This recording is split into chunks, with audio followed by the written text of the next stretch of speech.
Thank you and welcome to the show this morning. The topic this morning is the football program at Tennessee State University 2005. And we're fortunate this morning to have as our guest the new head coach at Tennessee State University, Coach James Webster. And of course, Coach Webster, let me welcome you to the show this morning. Thank you. And to tell you, Coach, how very, very delighted we are that you were able to accept our invitation. Because what we'd like to do today is to simply give you an opportunity to talk about your background, your education, and some of the things that were important in terms of you coming to Tennessee State University, and it will make our audience aware of the new head coach at Tennessee State University. And so, Coach, let's see if we can start that by having you to talk about your background, your education, and your experiences, and then we'll move into other areas. Okay, first, I'm a native of Winston-Salem, North Carolina.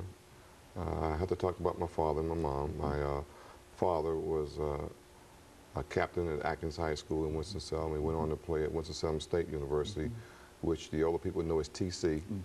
And of course, as a lot of people may know, that Big House Games was the basketball coach there who won had the records for basketball games. And one of the probably greatest players there was Earl Monroe, who I had an opportunity as a kid to see play a lot of games.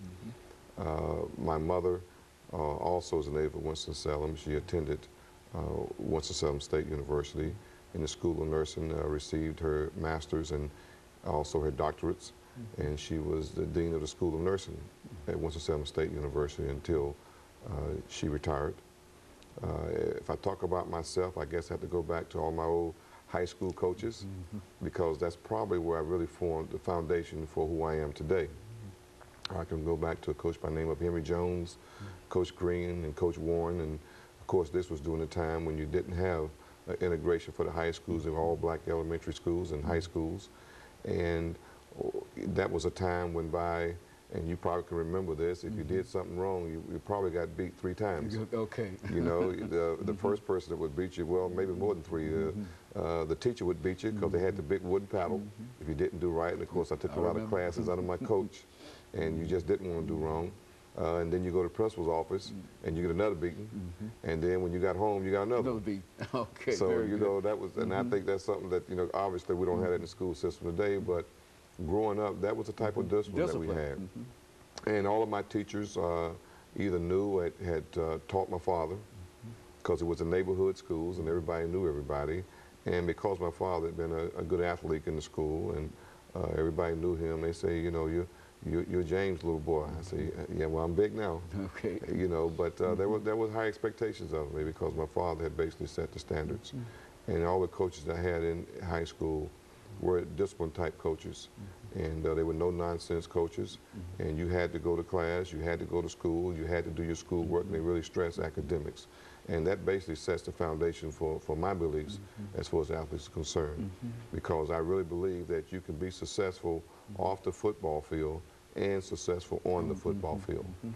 And one thing that I did learn is that if you work hard at being successful off the football field, not just athletically, but academically, and success is not just academically off the football field. Number one, you've got to have good character.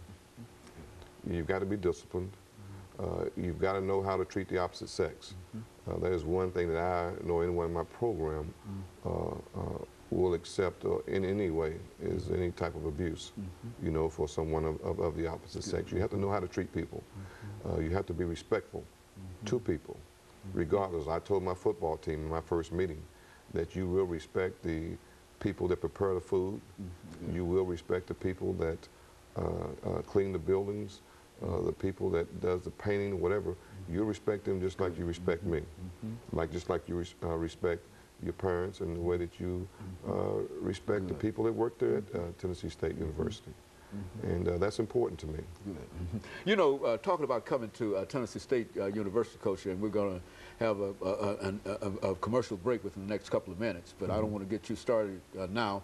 But let's say a few words over the next couple of minutes about coming to, the next minute or so about coming to Tennessee State University, and then we'll pick up after our commercial break. Well, I guess the first thing I have to say is my excitement.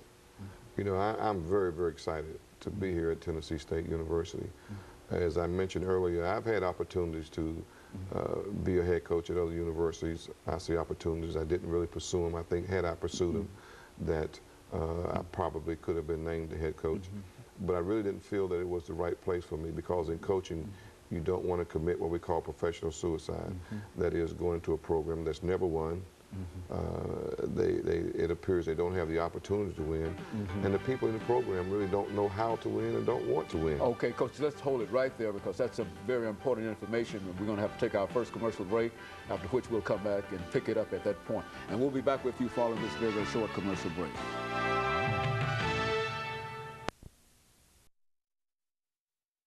The topic is a profile